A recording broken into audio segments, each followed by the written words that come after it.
So welcome to the seventh session of the course, Power Plant System Engineering. Okay, so now I'm going to start, and in the meanwhile, anyone can join with the link. So I'm sharing the screen.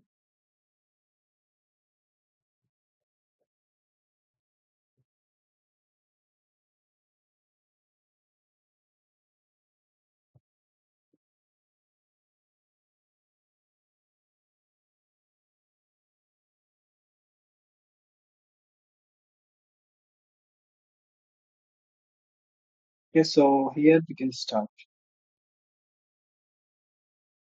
Yeah, so it's seventh week of the discussion. Okay, in the course Power Plant System Engineering, and these are the topics we have covered in the past week. So we will solve the problems related to these topics. Okay.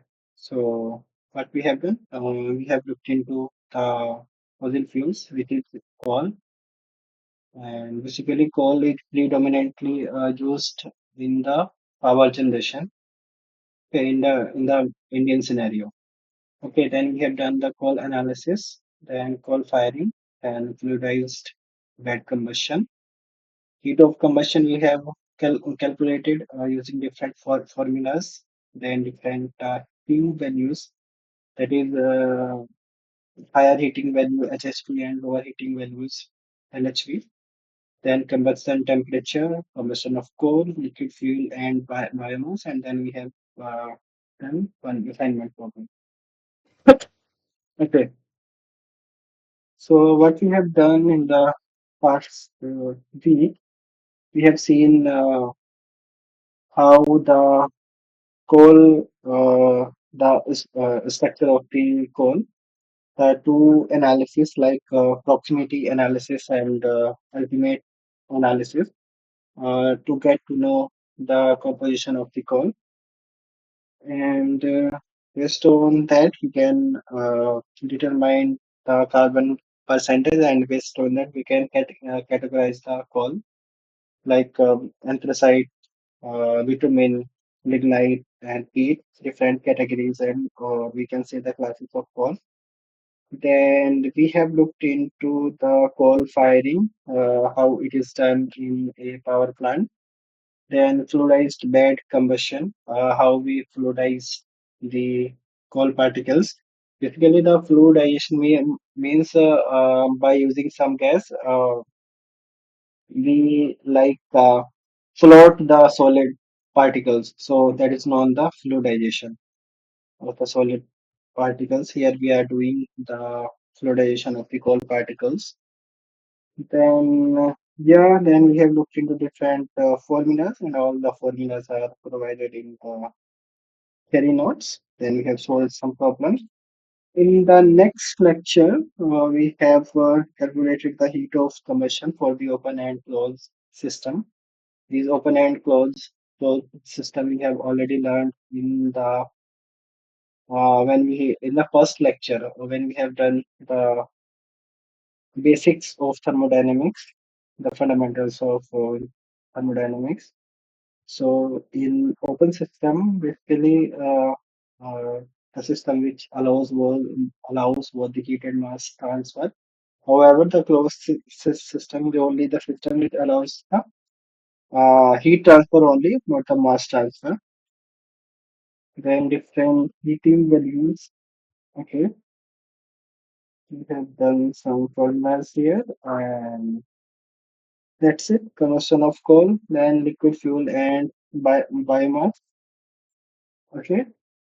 Basically, the biomass is the organic matter produced by the plants, both terrestrial, ground or land, and aquatic in water. Okay. So it could be the forest crops, the forest residuals, especially grown crops, or the high energy content, and also the animal manure. So these are the things we have done.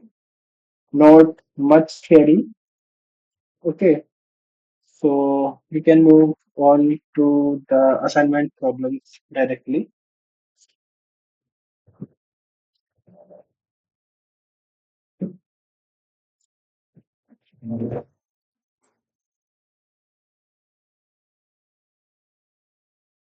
Okay, moving to the next slide.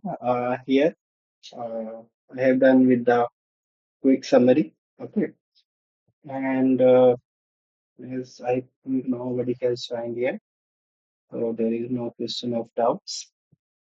Okay, then the third aim would be there. Okay, so we will solve the assignment and one classroom problem here. Okay, so these are the things we will do. So starting the assignment problem straight away. So here what first problem said.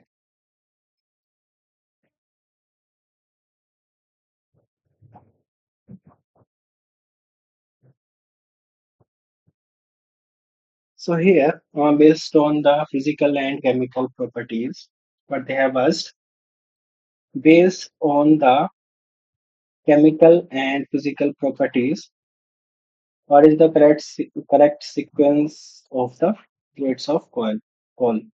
So I would like to say that the grades of coal are defined based on the carbon content and also based on the calorific value. So I will write the carbon content here for different coals. First is the anthracite. First one is anthracite.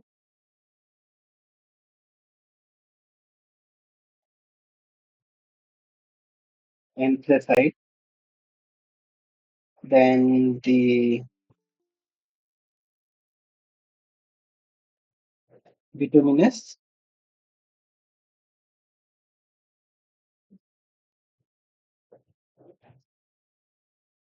Then the lignite.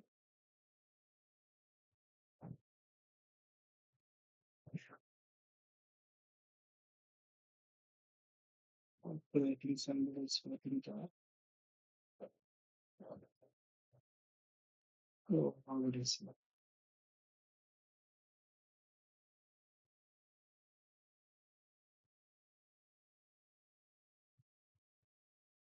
Okay, no question. Okay, then the lignite and then comes the pit. So we will write the carbon percentage here for different coals. So the anthracite has the carbon percentage of 86 to 98%. 9. Okay, write it clearly 86 to 98%. Then bituminous has the carbon content of 70 to 85%. Then lignite has the carbon percentage of 30 to 45%. And peat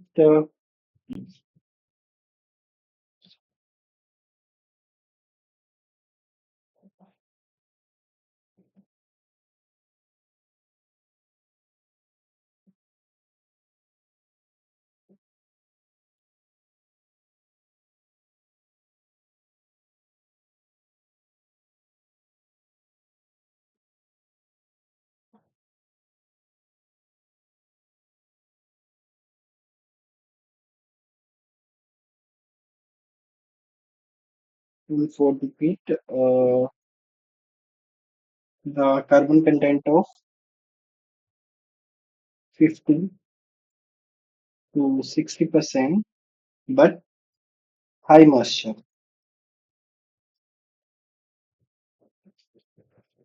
High moisture. So here, this anthracite has the highest calorific value, highest calorific value,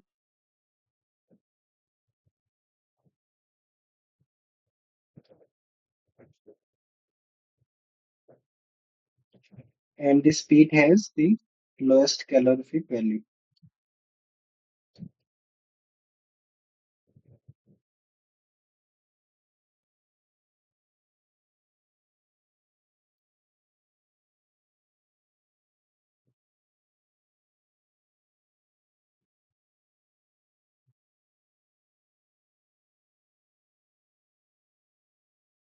Lowest calorific value due to this highest moisture.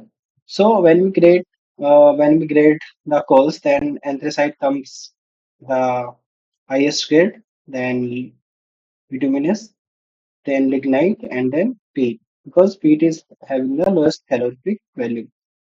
So as per here, the correct sequence of grades of coal is anthracite, then bituminous, then anthracite, then bituminous, then lignite, then peat. So A option would be the correct option here. Okay, so here A option would be the correct option. Then second problem, the difference between the higher or gross heating value HHV and lower heating value LHV is the latent heat of vaporization for the water. So this statement is correct. Basically, the value of the higher heating value minus lower heating value gives the latent heat of vaporization of water. So this statement is true. Option A would be the correct option. Then third one, the flash point is the lowest temperature at which the combustion of the fuel takes place. Okay, so this option is not the correct option. Let me write the definition of the flash point. Okay, so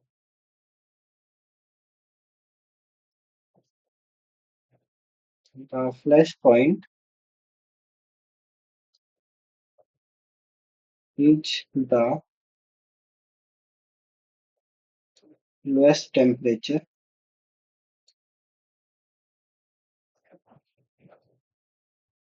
at which a fuel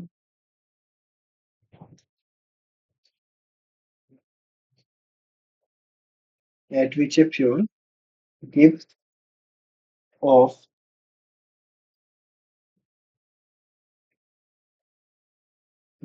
enough vapors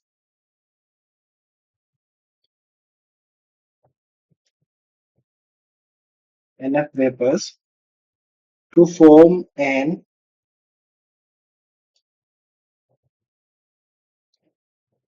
ignitable mixture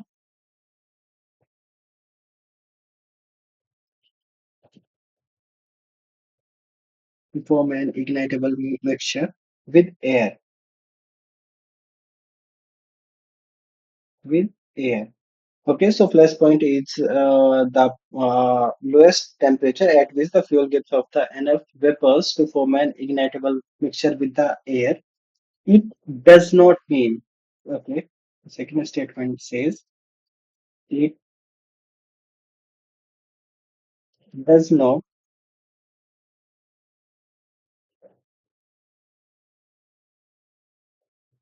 mean a sustained combustion.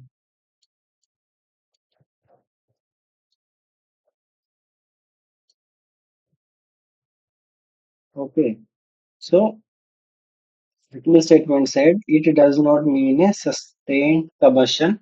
So the flash point is not the lowest temperature at which the combustion of fuel takes place. So this statement is false. This is the false statement. Then coming to the next statement says the proximity analysis provides meaningful information for the coal used in the steam generator. It determines the mass percentage of the carbon, volatile matter, moisture, and ash. So this statement is true. The proximity analysis does the same. It determines the mass percentage of the carbon, then volatile matter, the moisture, and the ash. So this statement is a true statement. Option A would be the correct option. Next, in a fluidized bed combustion, the removal of sulfur is accomplished by the addition of limestones directly to the bed together with dust balls. So this statement is also true. Okay. In order to remove the sulfur, we have to add some limestone directly to the bed with the dust ball. So this statement is also true statement. Option A would be the correct option. The next, in the coal combustion process, the theoretical air requirement. Okay. So in the coal combustion process, the theoretical air requirement per kg of fuel is Wt kg, while the actual air per kg of fuel fed for the combustion is Wa. Given that Wt is lesser than Wa, then the dilution coefficient would be. So first, we have to know what is the dilution coefficient. But before that, let me write the given data. So it is given that the theoretical air requirement of the fuel, the theoretical air requirement of the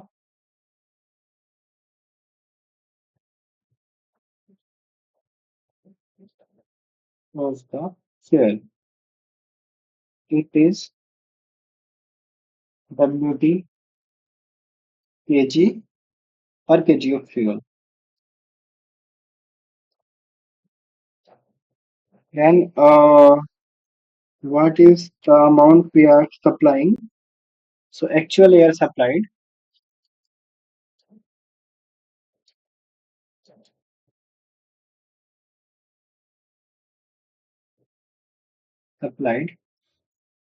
is equals to Wa kg per kg of fuel.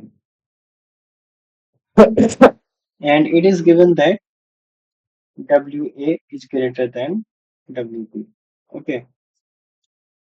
So next, we have to talk about the dilution coefficient. Basically, it is the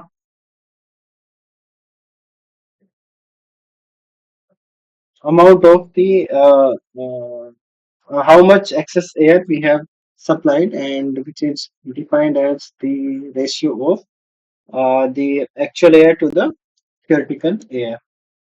So the dilution coefficient is defined as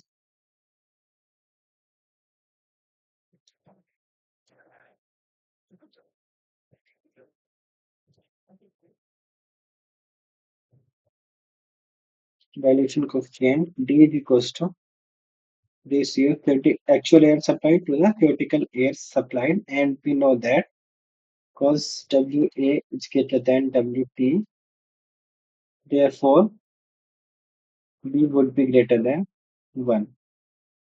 The dilution coefficient would be greater than 1, and here option C would be the correct option.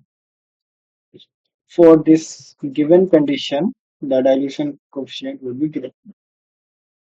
greater than 1. Option C would be the correct option. So in the next problem, we have to determine the void fraction of the bed. Okay.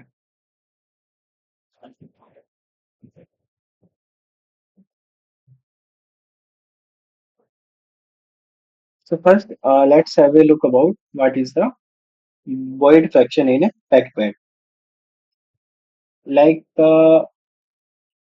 this is my packed bed, and here, like this, I am having the particle like this.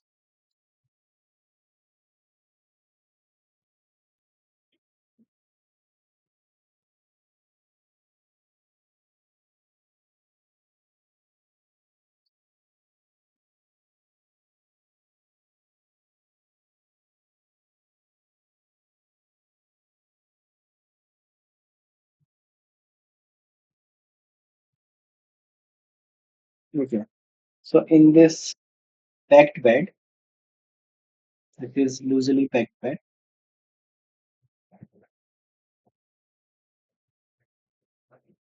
This is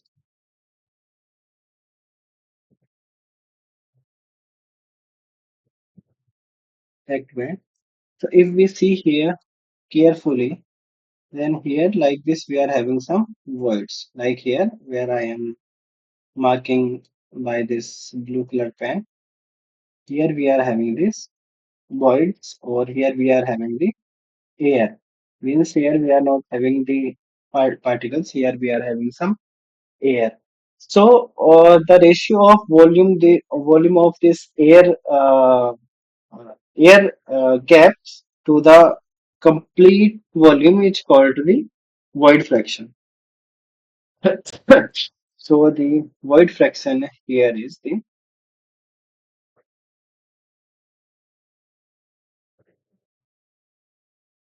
void fraction is the fraction of volume, fraction of the total volume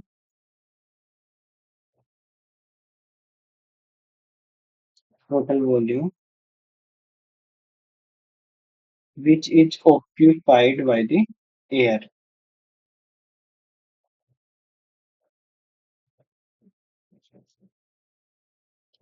occupied by the fluid, I would say.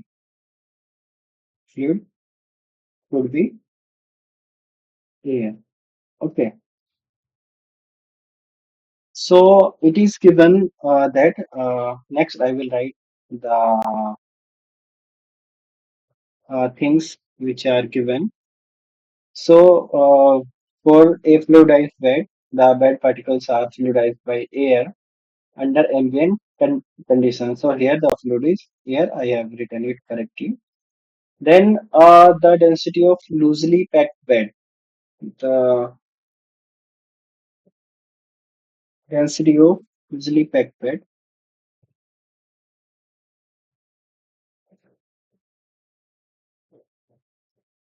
Density of loosely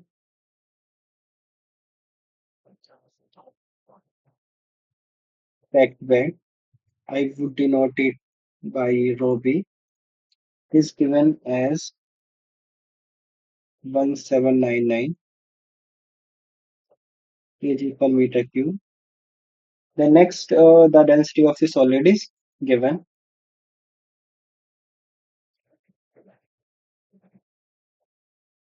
Density of solid particle rho s is given as 3599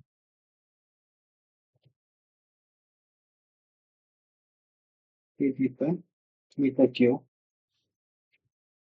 Okay. The formula for the void fraction we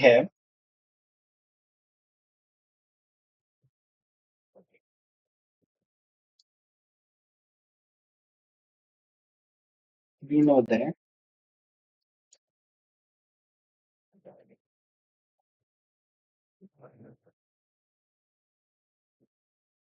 the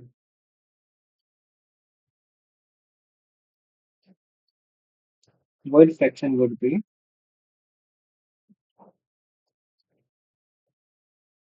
alpha is equals to 1 minus density of tech pad by density of the solid. So these are the things which are given to us.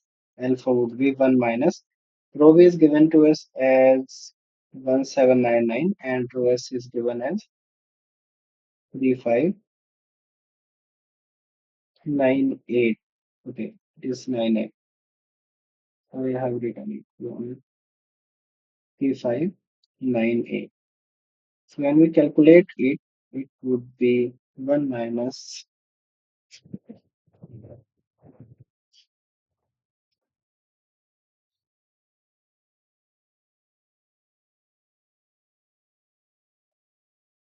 saving a value of zero point 0.5.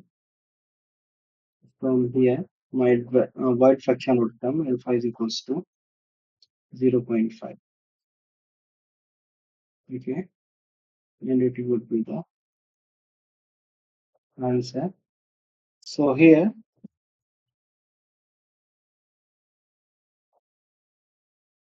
my the value of the void fraction is zero point 0.5.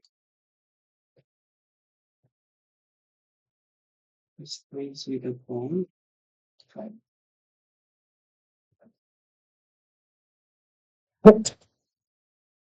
Okay.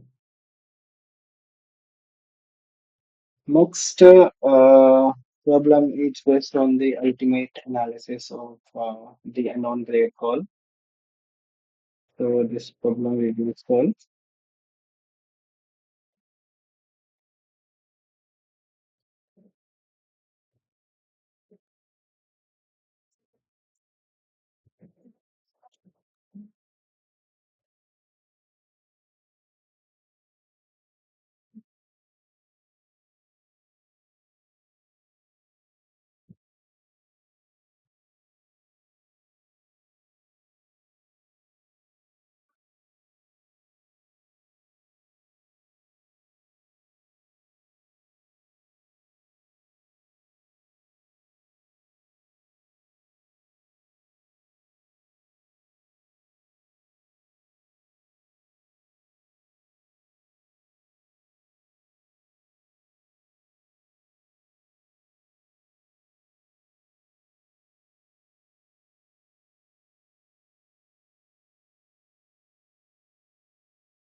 So what does this problem say? The ultimate analysis of a non-grade call shows mass fraction with the following data. It is having carbon of 0.78. Uh, Click here, the mass fraction is provided. Carbon is having 0.78, hydrogen is having 0.03, oxygen is having also 0.03, nitrogen 0.011, and sulfur is having 0.01, water is having 0.033. We have to find out the ratio of the higher heating value to the lower heating value. Means we have to find out the ratio higher heating value to lower heating value. So this ratio we have to find out. Okay. And we have to use the Dulong and Petit formula to find the higher heating value corresponding to its mass fraction. Okay. And it is given that the latent heat of vaporization of water is 2.35 megajoule per kg. So what are the things in the last they have given? The latent heat of vaporization of water, HFG, they have given 2.35 megajoule per kg. Okay, so this is first I will write. This is the ultimate analysis of unknown state code.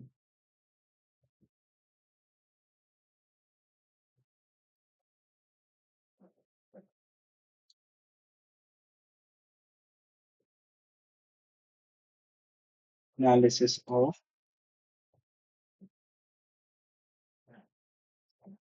unknown grade code. Okay, and the given mass fractions are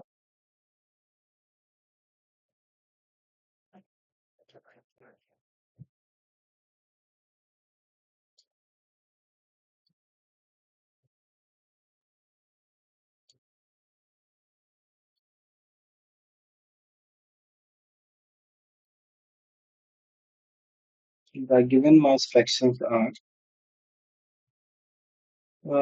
carbon is 0.078. You can write it here 0.78. Sorry. Then hydrogen is 0.03. Oxygen is also 0.03.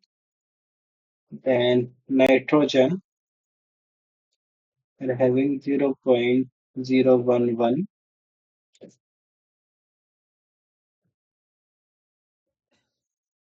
Next, sulfur. Sulfur value 0.01.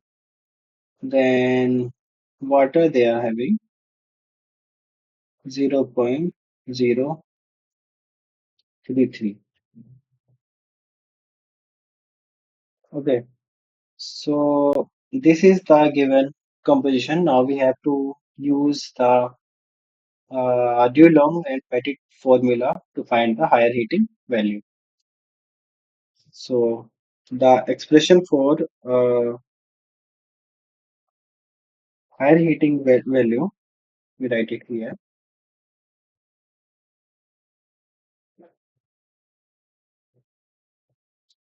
using Dulong and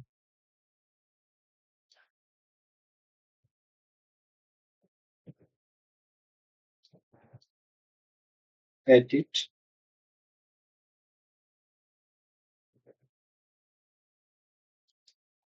expression for higher heating value.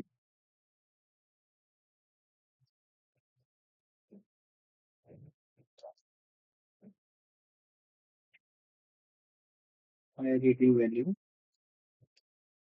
HH. So as per the formula, the value of the higher heating value is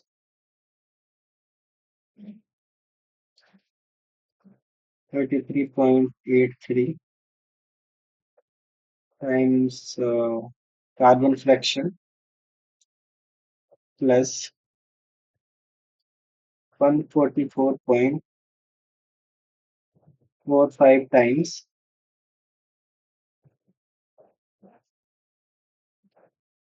the fraction of mass fraction of hydrogen minus mass fraction of oxygen divided by 8 plus 9.38 times the mass fraction of the sulfur. So equation number one, and this formula gives the value in megajoule per kg, not in the BTU per pound. So this is modified for the formula what you have learned in the theory. This is simply the conversion. In the theory, we have used the different for the formula in BTU per LVM. But here the conversion is done to convert the values in megajoule per kg. So we have to put the fraction values given here. These are the values they have given. We have to put the values in the equation number 1. So by that, the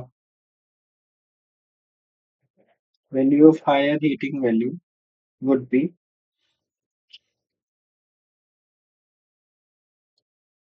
33.83. The value of current fraction is 0.78 plus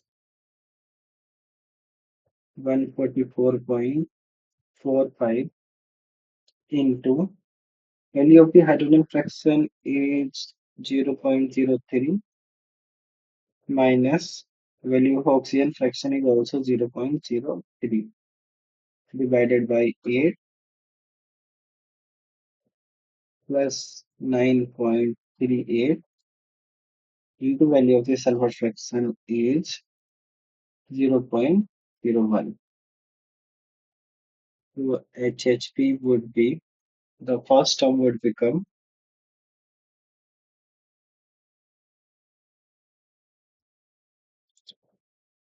this would become 26.387. The second term become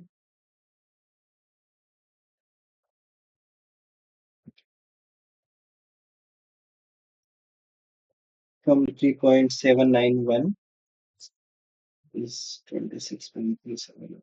Second term is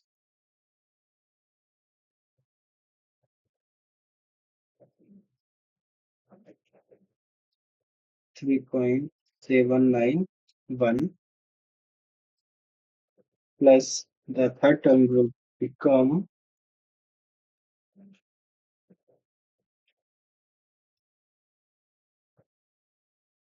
0.0938.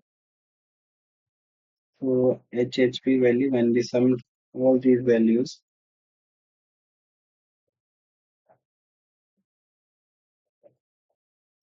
this value is coming 30.27. 30.27 megajoule per kg. Okay. Also, we know that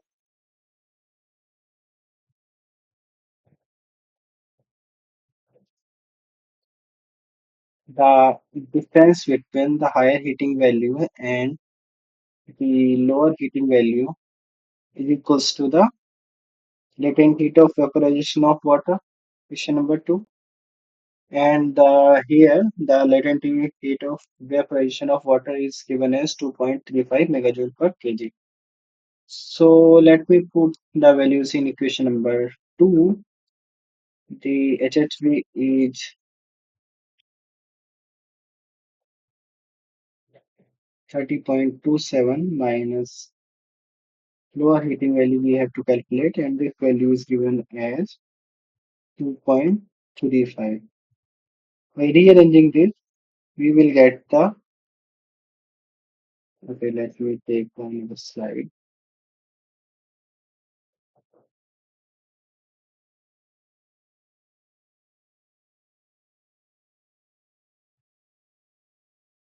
Okay,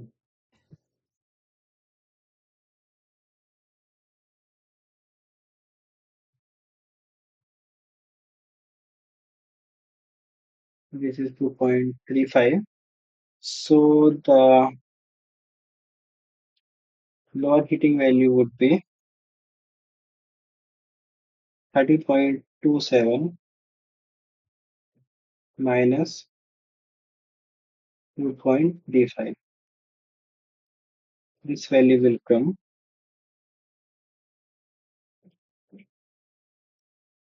at 27.92.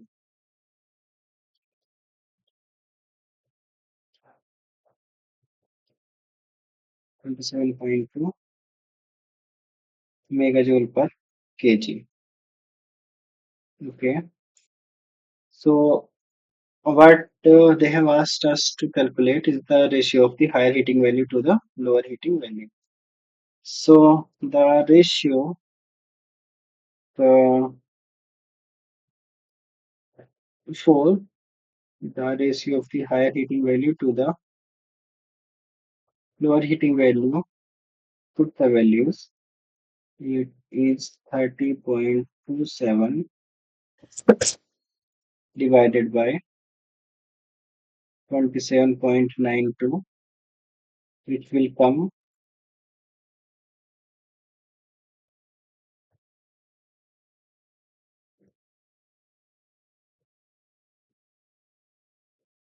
as 1.084. 0.084. So this would be the answer.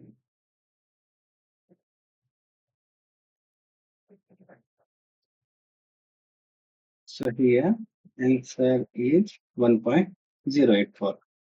Okay, this thing we had to calculate. Moving to the next problem, what they have, yeah, we will solve this problem.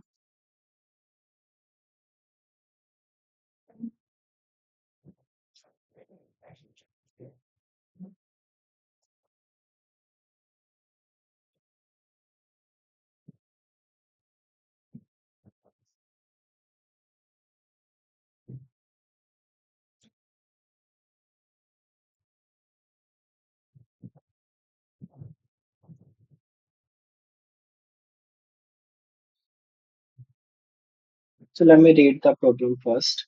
For a natural draft cooling tower which receives circulating water at 32 degrees centigrade, the condition of air entering and exiting are.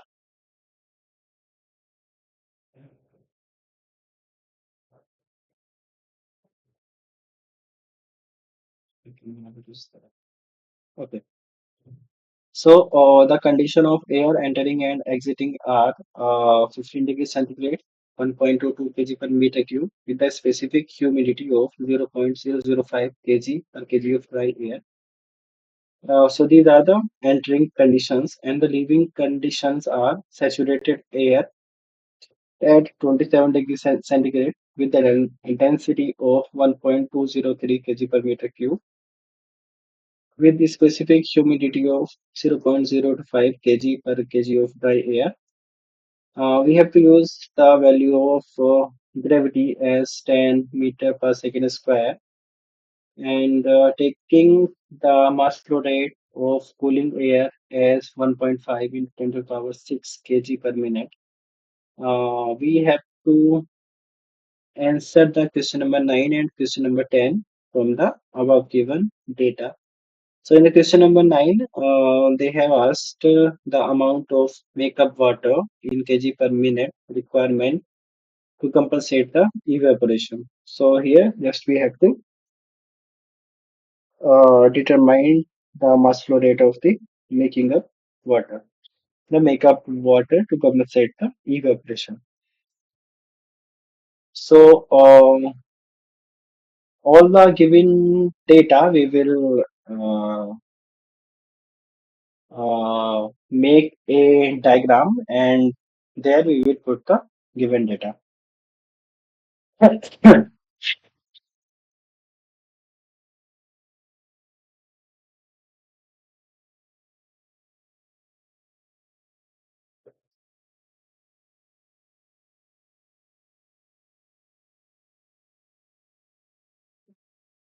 So let me make a box diagram.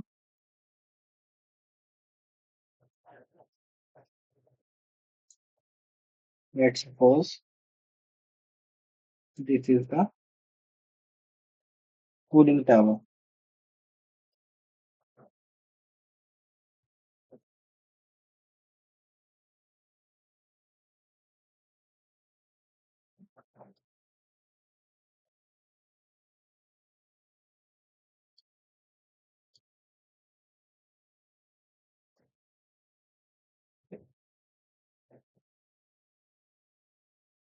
Cooling tower.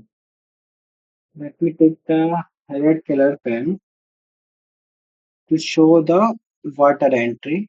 Water is entering like this and exiting like this. And a blue color pen to show the air is entering like this and exiting like this. Anyway, the air will exit from the top of the cooling tab, but this is just a block diagram. I'm not denoting any position. Okay, so like this,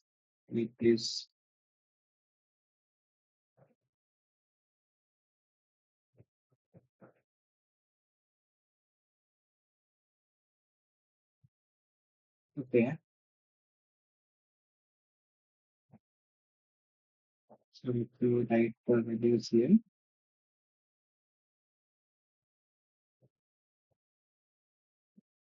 yeah. So from here, the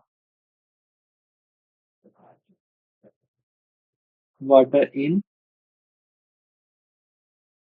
okay, at the flow rate of m dot w. At 32 degrees centigrade, it is coming. I will write the temperature here, 32 degrees centigrade. Okay, there is nothing given about the exit of the cooling water. So this is the water out with the flow rate of mw. Okay, so this is about the water. And from here, the air in, and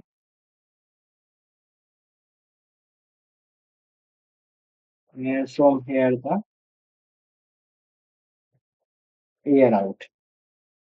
The conditions are given. The entering air conditions are 15 degrees centigrade, density is 1.22 kg per meter cube, and specific humidity omega is 0.005 kg per kg of dry air.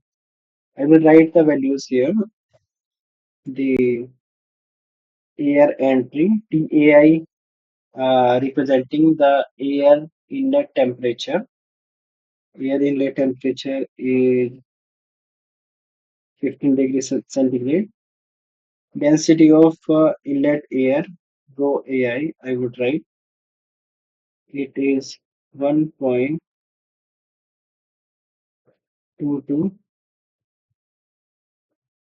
kg per meter cube, and the specific humidity omega of inlet air WAI is equals to 0.005.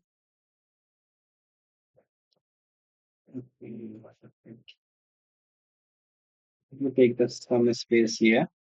The specific humidity of inlet air WI is equals to 0.005 0.005 kg per kg of dry air. Same values are given at the exit. So temperature of air at exit TAE is 27 degrees centigrade.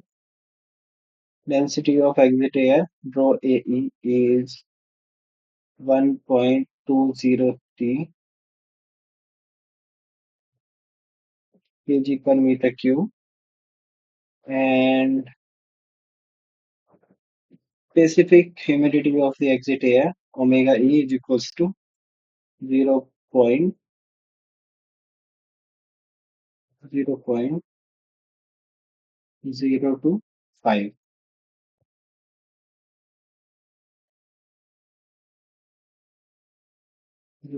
It's two, right? It is two, 0.025. The unit is kg per kg of dry air. Okay, and it is given that the value of gravity is 10 meter per second square, and mass flow rate of air is given as m dot a is equals to 1.5 into 10 to the power 6 kg per minute. Here we can write air entering m dot a, the mass flow rate m dot a. Here also exiting m dot a. Okay, and the value of m dot a is provided here. And we have to determine what we have to determine is mass flow rate of making water, makeup water. M dot W is equals to what? We have to determine. So we know that the ratio of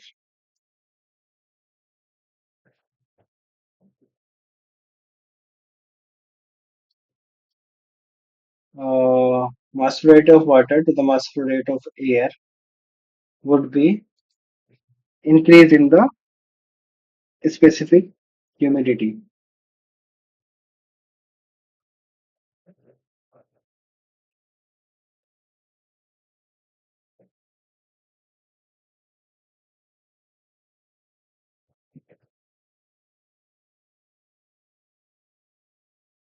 Humidity.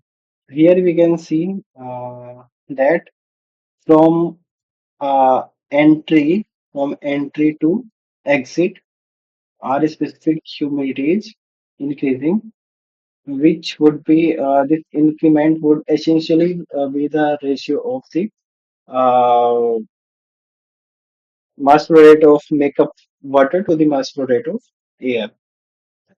So here m dot w divided by m dot air would be specific humidity at exit minus specific humidity at entry. Okay, so we'll put the values in question number one. So here m dot w, m dot a, we are having a value as 1.5 into 10 to the power 6 would be equals to omega e, we are having 0.025 minus 0.005. So mass rate of makeup water would be 1.5 into 10 to the power 6 into 0.025 minus 0.005. Can be solved when we simplify it. The mass flow rate of makeup water would become as,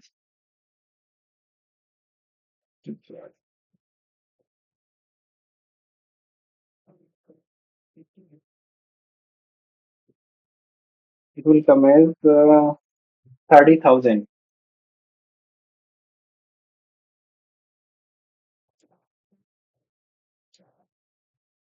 30,000 kg per minute. Okay. So the value of the makeup water would be 30,000 kg per minute, and this would be the answer. Okay, so here the answer is like this green pen, 30,000 to the answer. Next, we will move to the problem number 10, which is the last problem.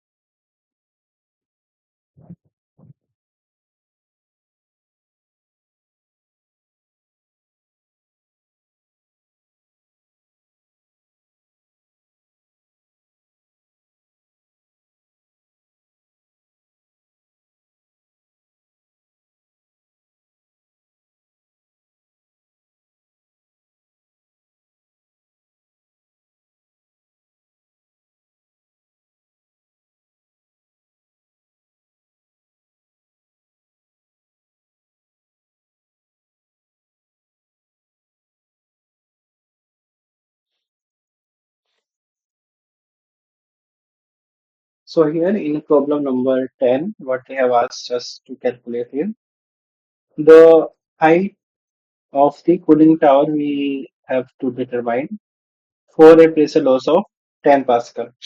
Okay. So the pressure loss they have given,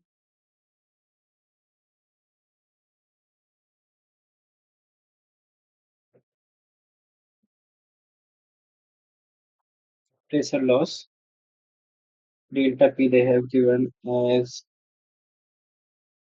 100 Pascal. Okay. And we have to determine the height of the tower. The G value they have given as 10 meter per second square.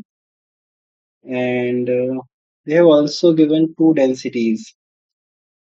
Okay, density at inlet and the density at exit. So the formula to calculate the cooling tower height would be, we know that delta P is equals to delta rho into G into H. Here, delta rho essentially would be the density of air at inlet minus density of air at exit. The values they have given as inlet 1.22 minus 1.20,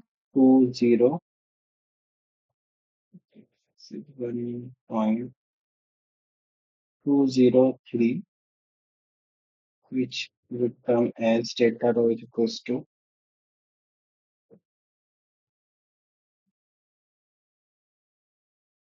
0.017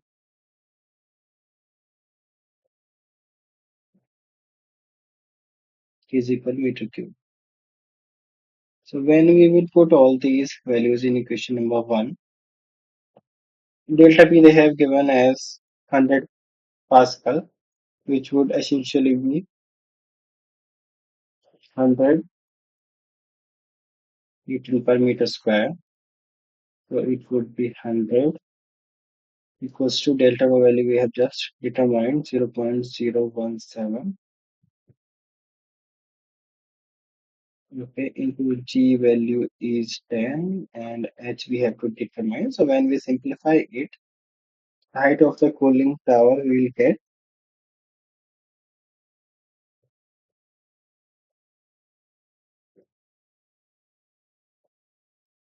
is 588.235, 588.23 meter. Okay, so this is the answer that tower height will get is 588.23 meters. Will be the answer. Apart from this, we will solve one problem also. Okay, so this is the classroom problem. You can have a look at it and then I will solve it.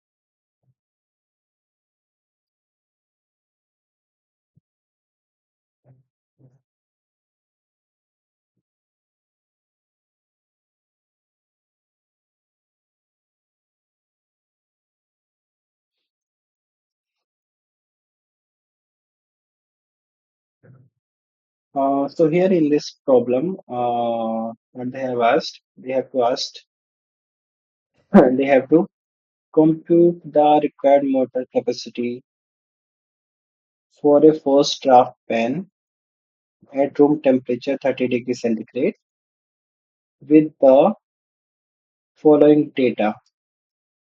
For the coal analysis, the carbon percentage is 78%, hydrogen percentage is 3%, sulfur is 1%, oxygen is 3%, nitrogen is 1.1%, water is 3.3%. Coal feed rate is 10 tons per hour, excess air is 30%, and plenum chamber pressure is 1.8 kilonewton per meter square, and the mechanical efficiency of the fan is 65%. So based on this data, we have to compute the required motor capacity of a four-stroke fan.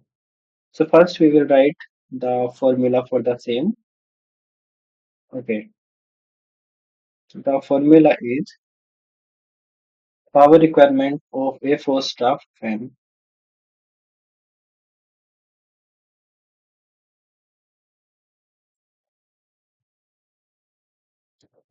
Power requirement of a forced draft, let's say FD fan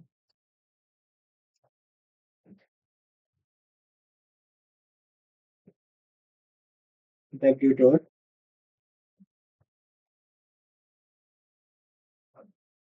fan WF in the forced draft. The formula is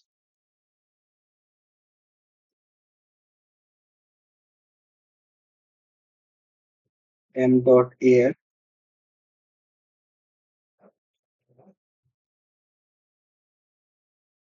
m dot air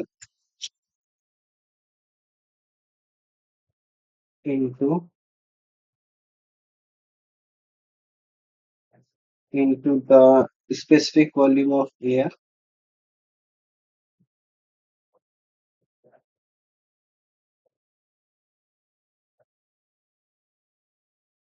the specific volume of air.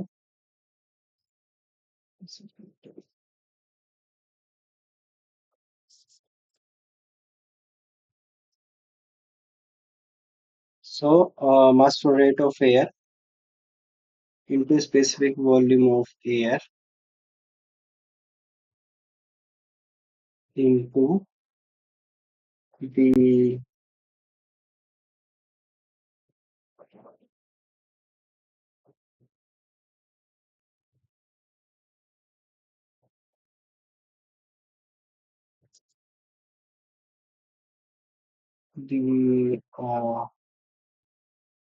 pressure loss or pressure difference delta P.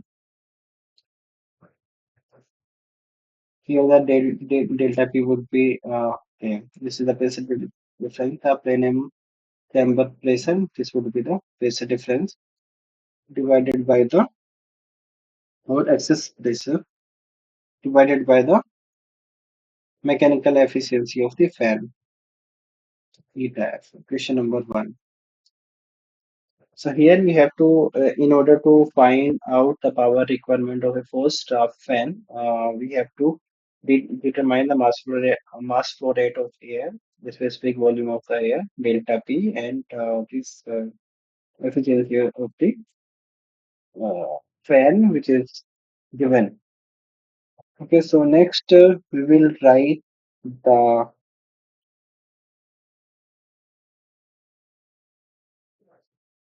given things.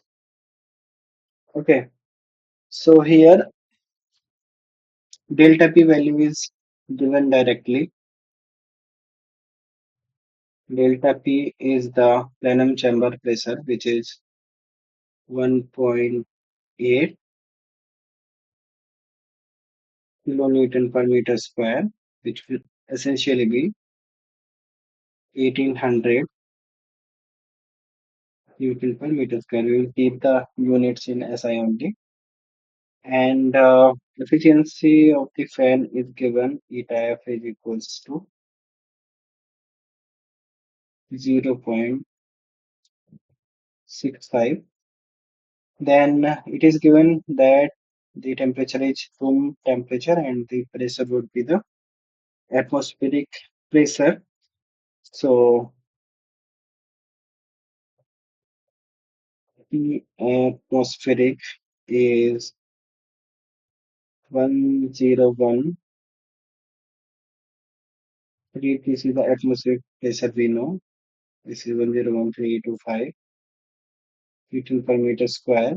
Atmospheric temperature is given as 30 degrees centigrade or 30 plus 273. It would be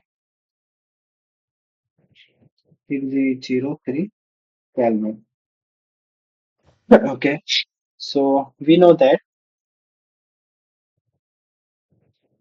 PA into the specific volume of the air is equals to R into atmospheric temperature. Okay, so by using equation number 2, the air would be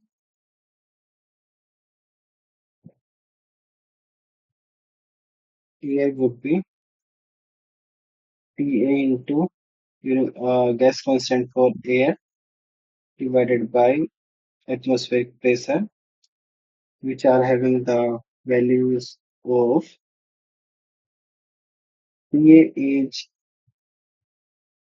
303, R is having the value of 287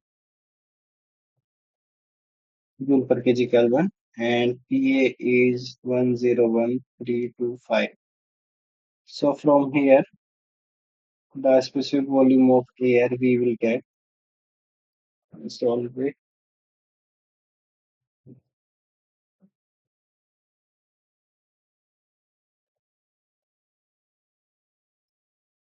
It will come as 0.858,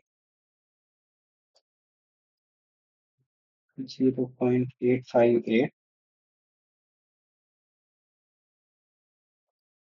meter cube per kg.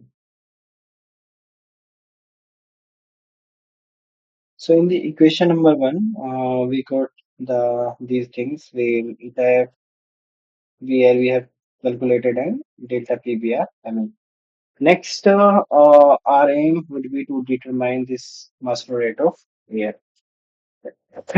So for that, uh, there are steps to calculate this that thing.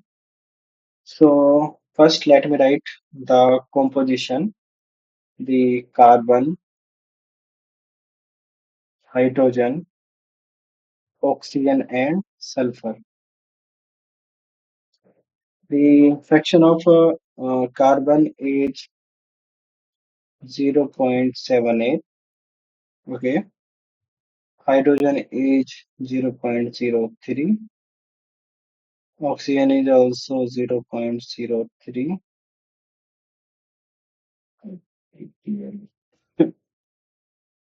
Point zero 0.03, and sulfur is 0.01.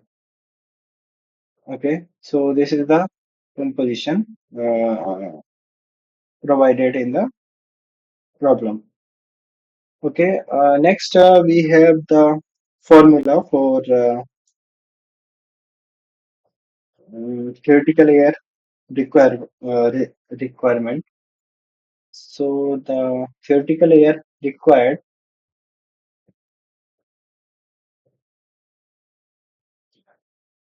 we know that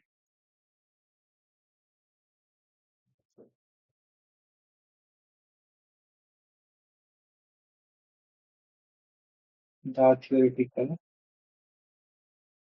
air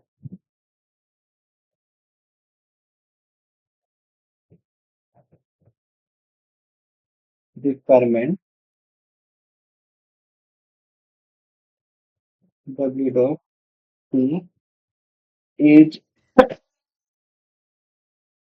W dot P 11.5 times the carbon fraction plus 34.5 times the hydrogen fraction minus oxygen fraction divided by 8 plus 4.3 times the sulfur fraction could be the equation number 3. We will put this mass fraction thing in this equation. Okay, so that W dot P will become 11.5 times carbon composition is 0.78 plus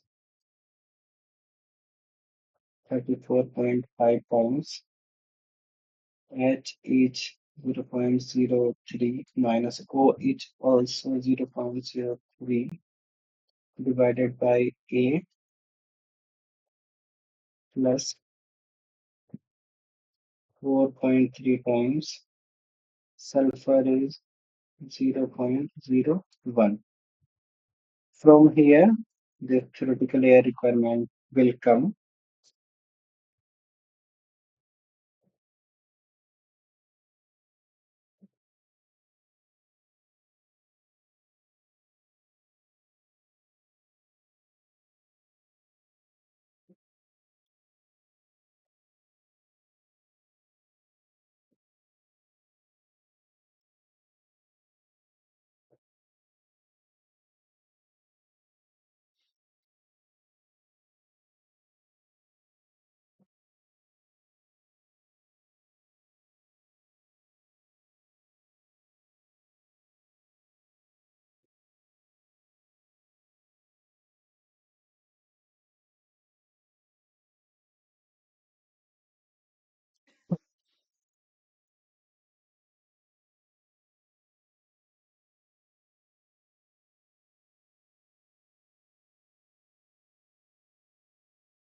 This value will come 9.918, 918 kg of air per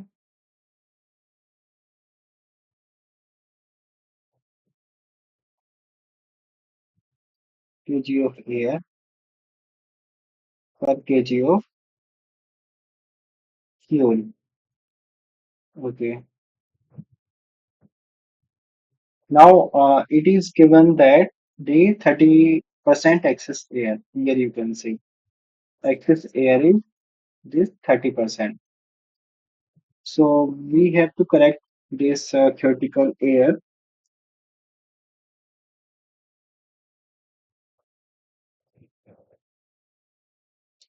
with 30%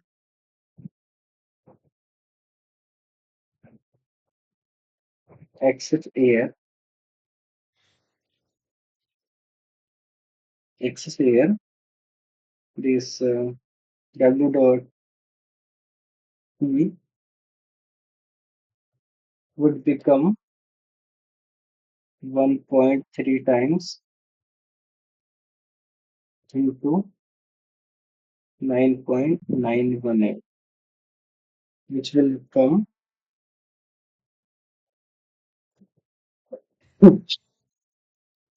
which will become 12.89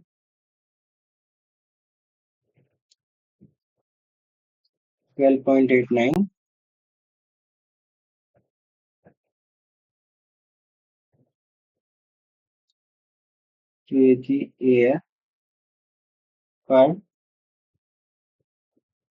kg of fuel. Okay, so till here my WT comes at 12.89 kg of air plus kg of fuel.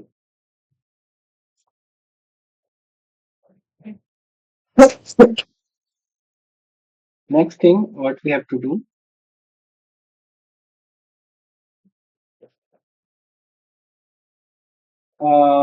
yeah, if you will look at here, the fuel rate it is given, m dot fuel is 10 tons per hour. So it is given here, m dot fuel is equals to 10, 10 per hour.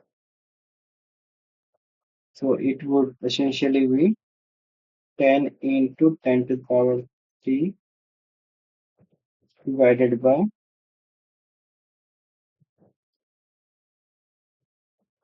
3600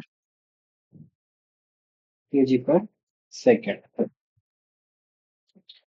Okay, so here what we have written, m dot fuel is equals to 10 into 10 to the power 3 divided by 3600 kg per second. So,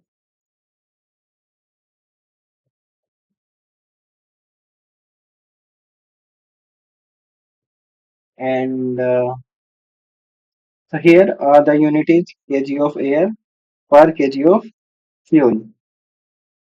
Okay,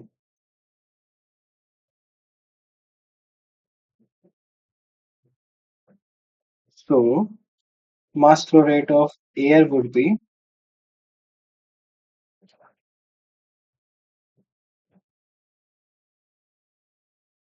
is the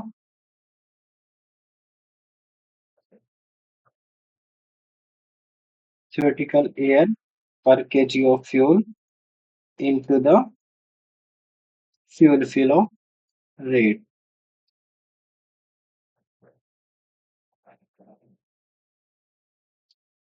Okay, so from here, m dot air would be WT we have just calculated as 12.89. Okay, so this would become 0.89 into 10 into 10 power 3 divided by 3600. And we simplify it, m dot air would come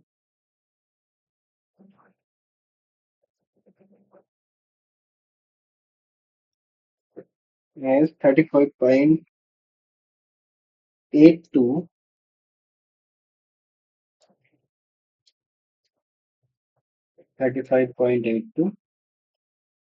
kg per second.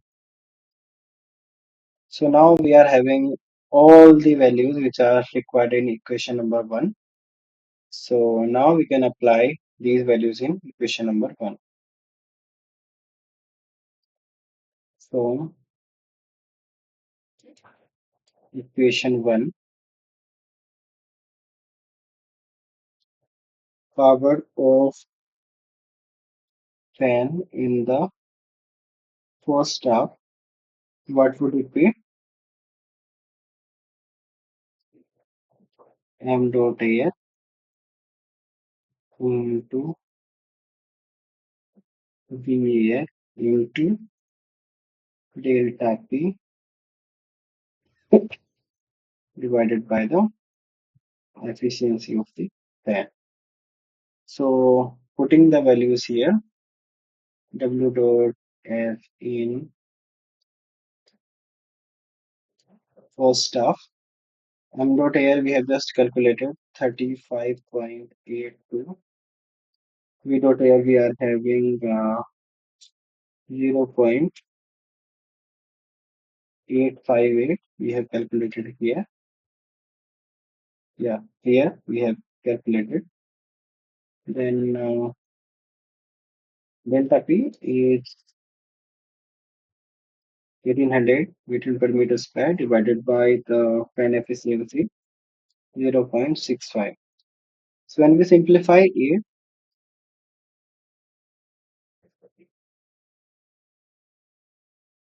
then we will get the value of,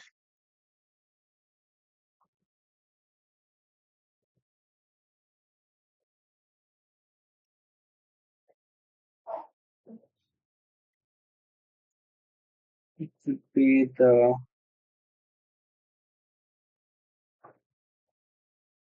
85101.80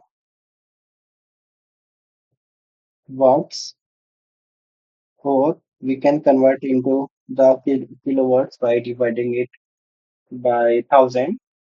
So in that case, W dot F in the first draft will become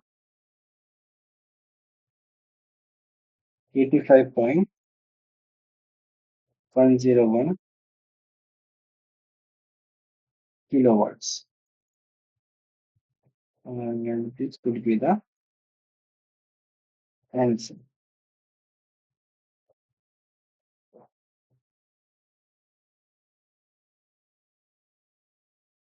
It would be the answer. They have asked us to calculate the power requirement of a four-stroke fan. But before that, we have used question number one. The delta P value is given, eta value is given. Air we have had calculated, and m dot air we also have calculated by the help of the given mass fraction of different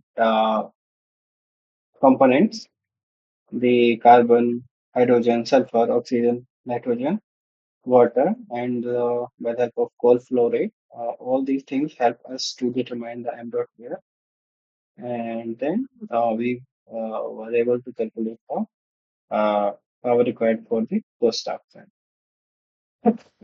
Now we can move to the last problem of the session.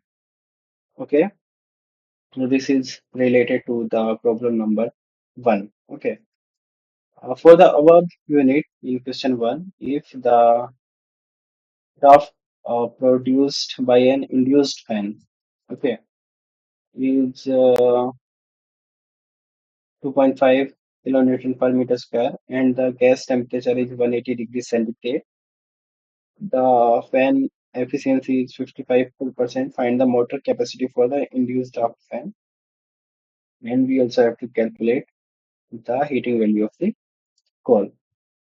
So this problem I am leaving to the class. I would just tell the way how we can calculate it. So from the previous problem, we have determined the mass flow rate of air as 35.83,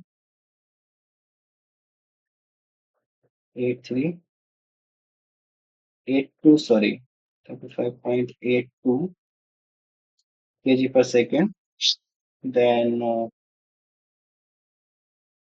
m dot gas, which would be equivalent to the mass flow rate of coal. A coal mass flow rate was 10 into 10 to the power 3 by 3600, which would essentially be the 2.78 kg per second. The total mass flow rate would be the mass flow rate total would be the m dot air plus m dot gas, which would be 35.82 plus 2.78. Let me solve it, solve the problem completely. The 35.82 plus 2.78, which would be 38.6, 8.6 kg per second. Okay. Next, temperature of the flue gas is given. P of flue gas is 180 degrees centigrade. Okay, which would be 180 plus 273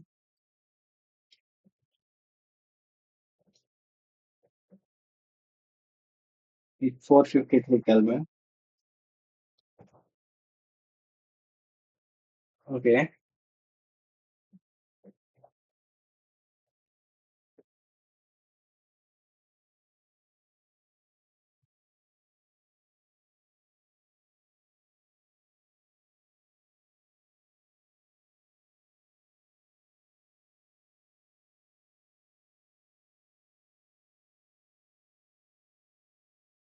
and V air we are having calculated from the last problem is 0.858 meter cube per kg. Okay, and the formula for V air is V air is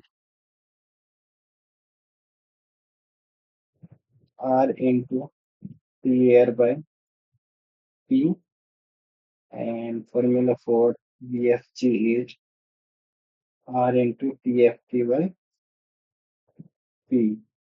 If you consider question number one and two, if we divide one by two or two by one and simplify, then the P and R would get cancelled and we would be able to determine the VFG. So VFG would be VFG by PAR into VAR. This is essentially would be the proper. Okay. So this is 453.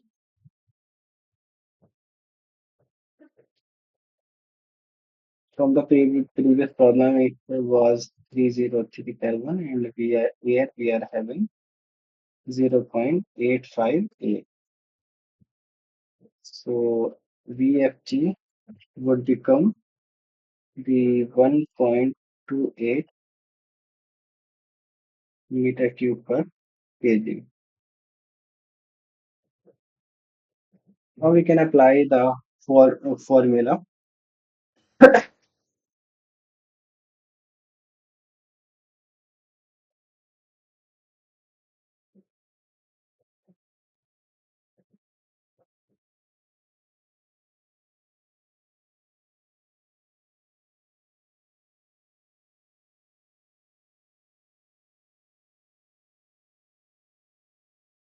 Here also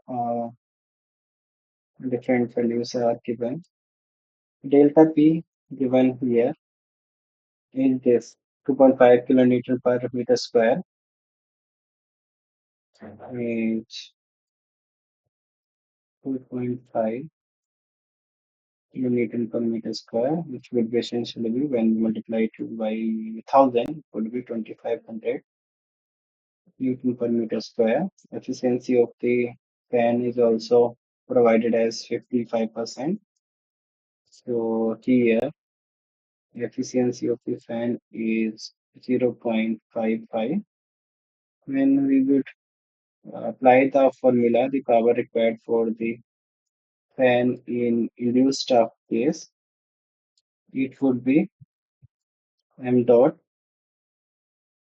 into this volume of the flue gas into delta P divided by the efficiency of the fan. So when we apply values here, m dot we have just calculated as the 38.6 here. This value we have just calculated. So 38.6 VFG we have just calculated as 1.28 into delta P is 2500 and the efficiency is given as 0.55. So this value come out to be W dot F in induced shaft is coming out to be 224,640 watts, or we can say it would be in kilowatt, it would be W dot F in induced shaft, it would be 224.64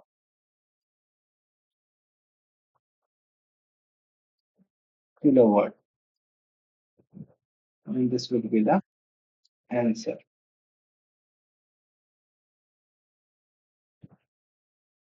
Okay, they have asked us to determine the water capacity, which we have calculated. Next, in the part B, they have asked us to determine the heating value of the coal. Okay, and this problem we have, this sort of problem we have already did. Okay, in the part B, we have to determine the higher heating value would be what. We know the formula of higher heating value. It is the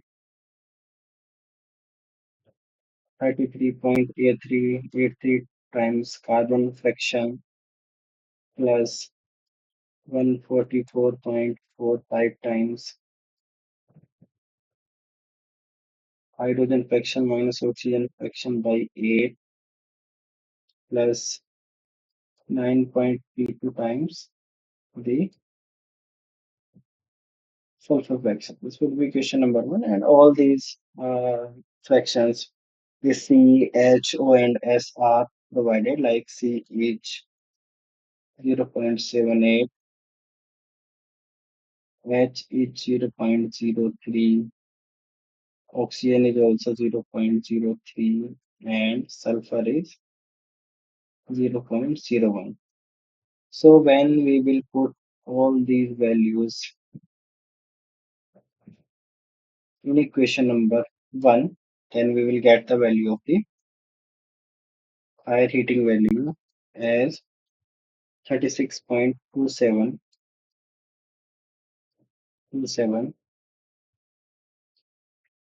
megajoule per kg, and it would be my final answer. Okay, so this was the last problem I wanted to solve, and so these are the things for this week. Let me summarize it.